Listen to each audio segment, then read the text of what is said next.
Come on. Well, Latest updates. Latest updates are happening for the coaches here.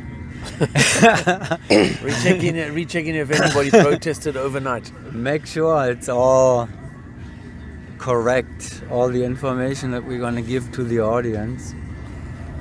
Good morning, it's NSL Live Talk, and it's all on record now.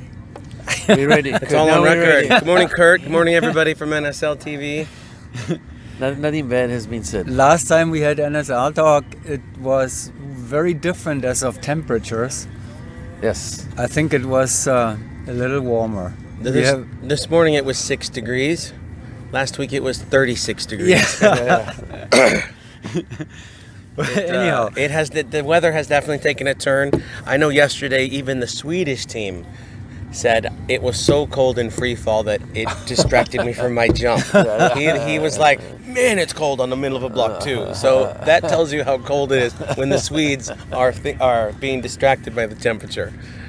And it's still a magic coach's corner. It's a little smaller now because Silvanus is He's inbound. He's keeping warm probably. He's still. He's checking out of his hotel. But now we are in the sun here, so actually here it's bearable here. Yeah. I had to pull out the fuzzy hat this morning. It was that cold. Yeah. Anyhow, so we are here at the end at round 8, completion of round 8 in all events. Yeah, yesterday was a pretty good day. Everybody got jumping, the planes were firing. We got out of here at a reasonable hour. It was really nice to get everything back on track. Yeah, I mean, it's a classic Skydive Arizona operation with the weather. Cold in the mornings, but they got everything going on time. Everything ran. Aircraft smoothly, manifesting, everything was fantastic. I mean, almost that you think of the day before where we had the weather day, they could have just given us all off because we knew we were going to finish it. And here we're going to finish in half a day today. We're all done, you know. So I think fantastic. It's been well organized, well run. It's the perfect finish. 2 rounds. Just get to mix everybody up. Enough jumps, not one jump. And also to meet director Randy Connell's doing great because the 8-way is about to go up for round 10 and he's making an announcement to get more spectators out to give them a cheer off, and I think that's how it should be in our sport. You don't want to land after round 10 like Joey said, if you only do one round you could be done at 8 o'clock in the morning and no one's out here watching you and you've just become a world champion. So I think hats off to Randy. He's running the meet well. He's trying to create some atmosphere out there, and the 4-way will be right behind the 8-way. So I mean, sometimes I feel sorry for the free events that have 8 rounds because they always finish a day early, and there's 10 people in the bar having a good time celebrating each other on the end of a world meet. Whereas tonight it's probably going to be a little bit more busy over there. Tonight will be celebrations for sure. Yeah, we still have the awards, the official awards anyway. So they may be on a vacation right now at Pikachu Peak or wherever. But they will come back for, I think there's an official award ceremony. Yeah, right? There's a banquet in the awards ceremony. Tomorrow night. Yeah. So then, the last time we talked, was it after round 4 or when was that? Yes. Yes. Yeah, after round 4. So we have 4 more rounds. What has changed? What is remarkable?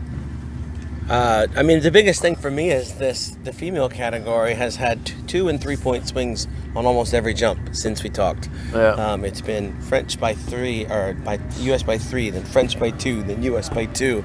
The roller coaster of emotions those girls must be riding. We just got 2 points back. The next one they gave it up. Then the next one they got them back, and it's these 2 next rounds. I mean, they're high scores for the girls. They're 25 plus, right, or somewhere in there. Yeah. So that roller coaster of emotions combined with the quality of these next 2 jumps, I think somewhat even there. So it is round 8, but it's a this is a replay from yesterday. Yeah.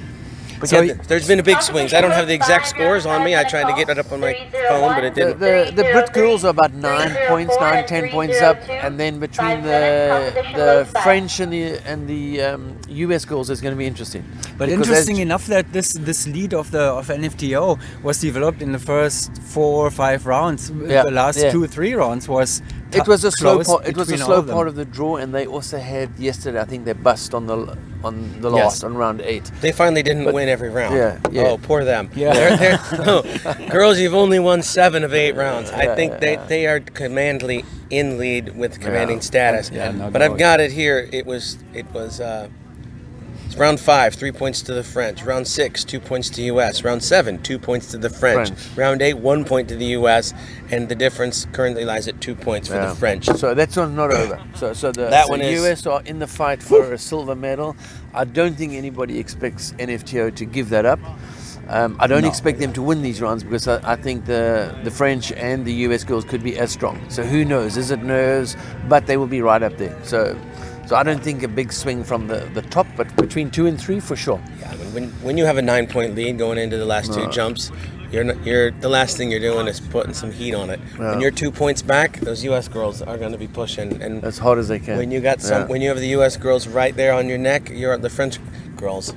I mean, those. It's going to be fun to watch. That's the jumps I'm really looking forward to seeing. Yeah. How is it in 4-way openness?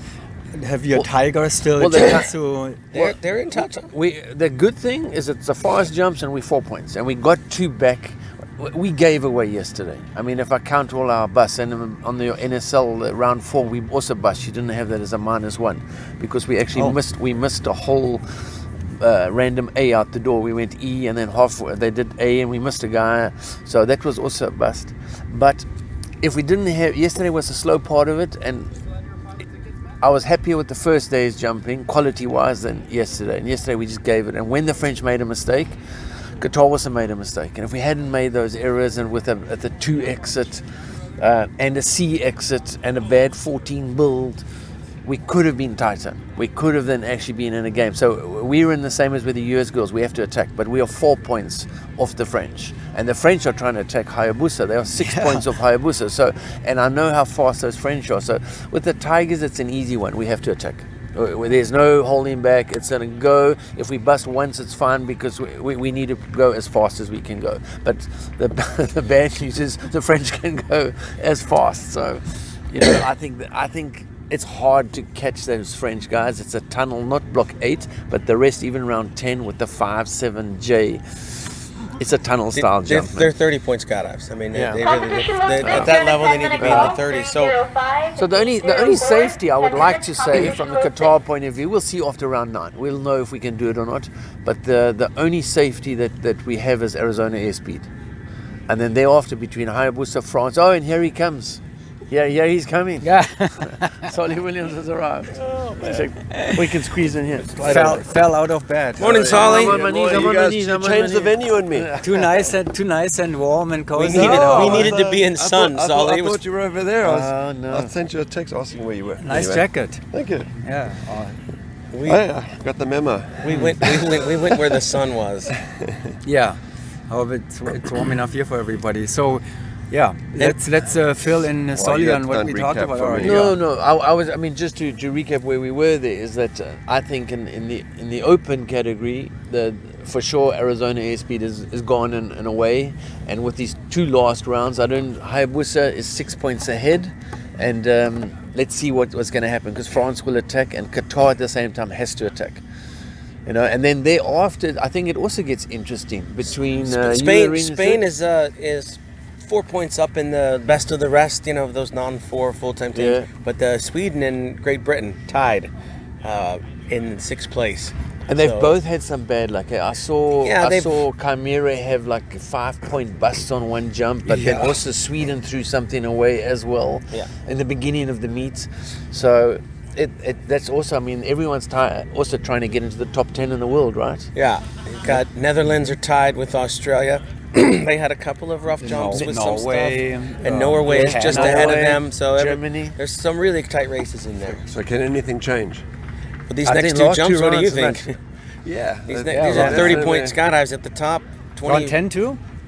Yes, 5-7J. Oh, yeah. So it is still interesting. Everything is open. So and it's memory. And there's memory in round 10. So it's going to be. So it's really not the easiest round 10. It's fast. SP and XP8 are the only ones who are really safe. I mean, everybody in 8-way is safe. Yeah. Actually, the gold medal positions are, I would say, tied up. In my opinion, the gold positions.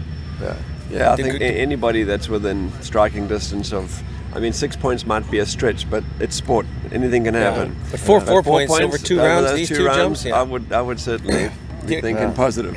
I wouldn't be off relaxed joking around if I only had a 4-point lead with these next 2 jumps. But the gold medal slots, I think, are all tied up. But silvers and bronzes, best of the rests, top 10, those battles are on for sure today. Yeah. And then also in the female category, the US, have you spoken about them? They're 2 down, right? Yes. There's two on France. Yeah.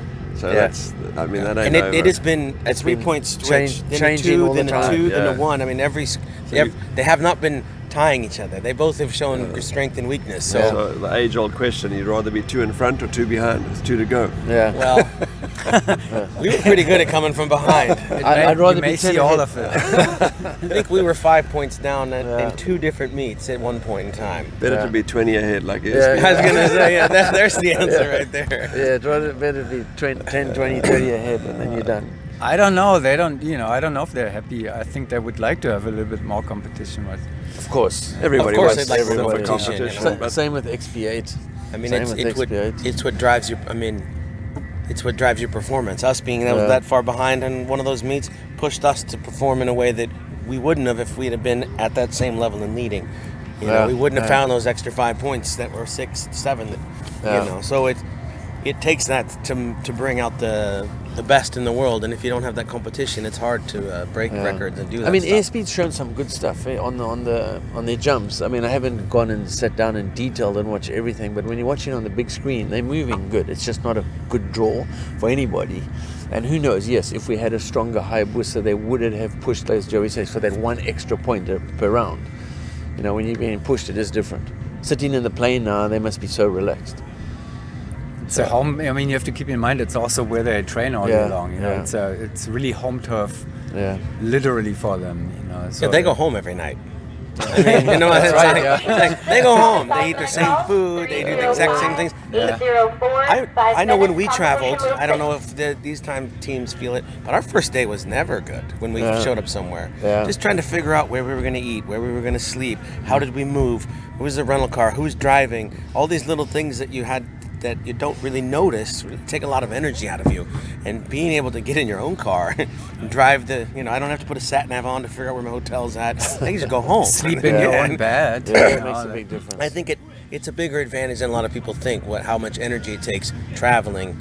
I mean, at least the 4-way guys, the jet lag, they're waking up early in the morning. We've been on every morning, so that's not a problem. Nobody will have a home advantage at the next World Meet in Israel.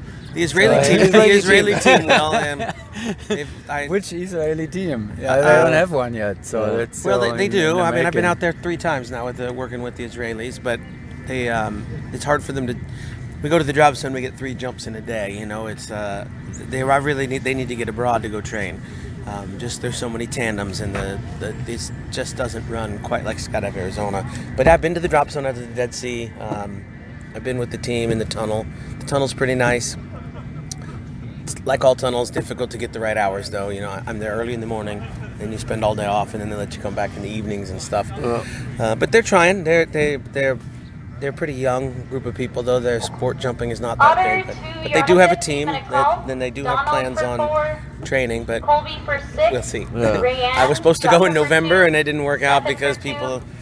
So. No, we're going to be missing the Qatar teams there, right? So Right now Qatar, because of the situation, they will not go. So that's all kind of interesting, Israel, I mean, it's Qatar won't go, because Israel. No. I'm pretty.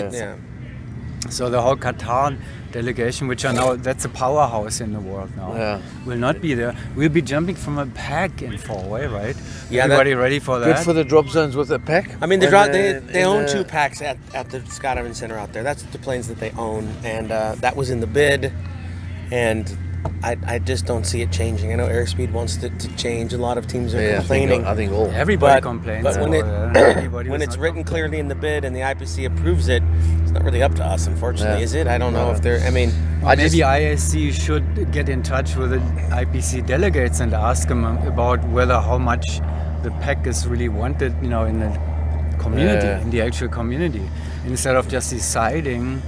I think they felt in the decision, they felt their hands were tied because they only had 1 bid. But I mean, we're talking about 2 years ago. 2-year time span. Yeah. Where I think they jumped the gun on that one, and they accepted a bid which they could have kind of dealt with it for me a little bit differently, because now we all have to, in the four-way world, you all have to go and find a pack to train. Good for the drop zones with a pack, but even for them, you don't want 10 teams arriving trying to jump one aircraft. I find it even more sad that, I mean, a world meet now without the Qatar delegation is really not really a world meet any longer. Well, let's hope. I mean, I'm not definitely saying it's is out, that set but in stone? Or why is that? I mean, I understand the complications to it, but is it really?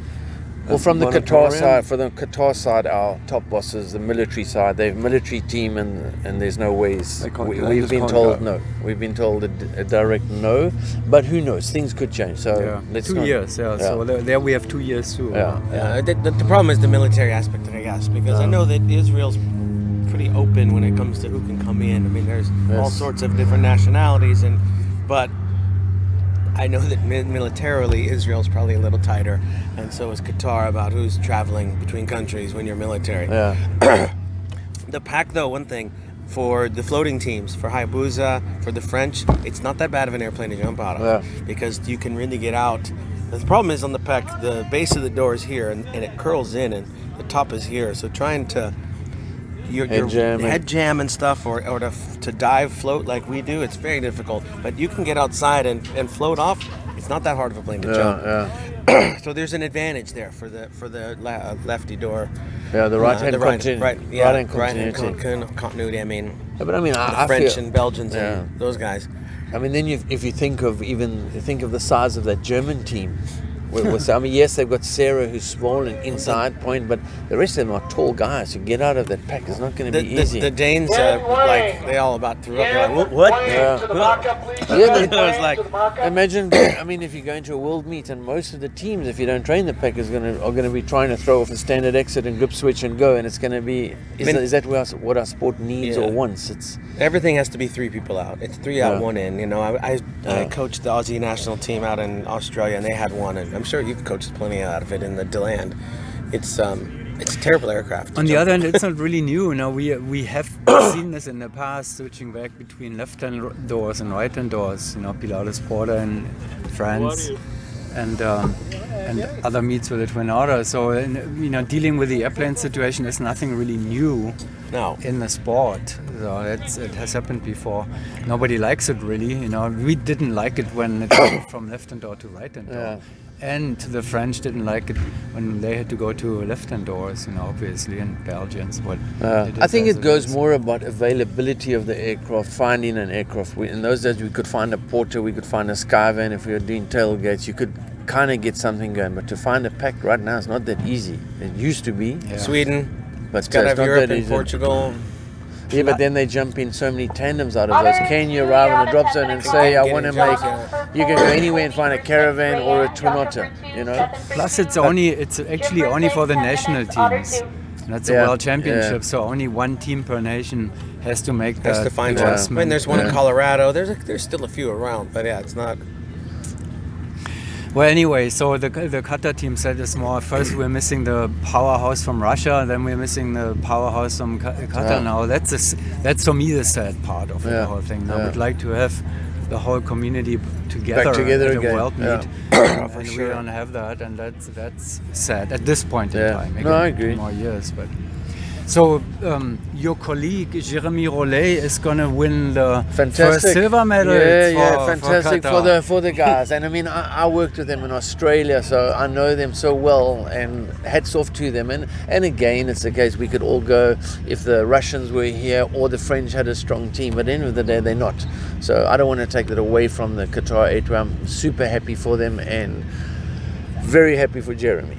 Yeah, so nobody's going to ask it later on. Nobody's going to ask, you know, again, who is asking? Exactly. You know, you have your medal, and nobody really knows the details. Exactly, and it's great for the Qatar, the whole military thing that they receive a silver medal, FAI silver medal. It will be big for them. So that's fantastic. And the Qatar canopy formation guys have obviously brought home golds, so it's good for FS that we bring back a silver at least. Kind of keep up with the other disciplines. Yeah, we're struggling with the canopy formation. Bring back all the gold medals and. Well, 8-way is coming soon now, the final round, so we may have to get ready to... Yeah, they just sent the VFS out for their final round. And, so round 10 in 8-way will come very soon. We know all the details about the upcoming rounds, 9 and 10. I think Solly agrees that we can see some changes here still. We talked about this a little bit before. Faster rounds. There's still some excitement in there, for sure. Yeah. And so let's see what's happening there. That comes in the afternoon right now. 8-way is up with the last round. Yeah, I don't think it'll be long. I think within an hour and a half, the 4-way will start. Yeah. I hope we're supposed to call at 10:15. Yeah. 10:15 call, yeah. Let's get ready, gentlemen. Thank All you right, very thank much you, Kurt. for the, Appreciate it. for the Thank you. magic coaches corner again. Good luck today.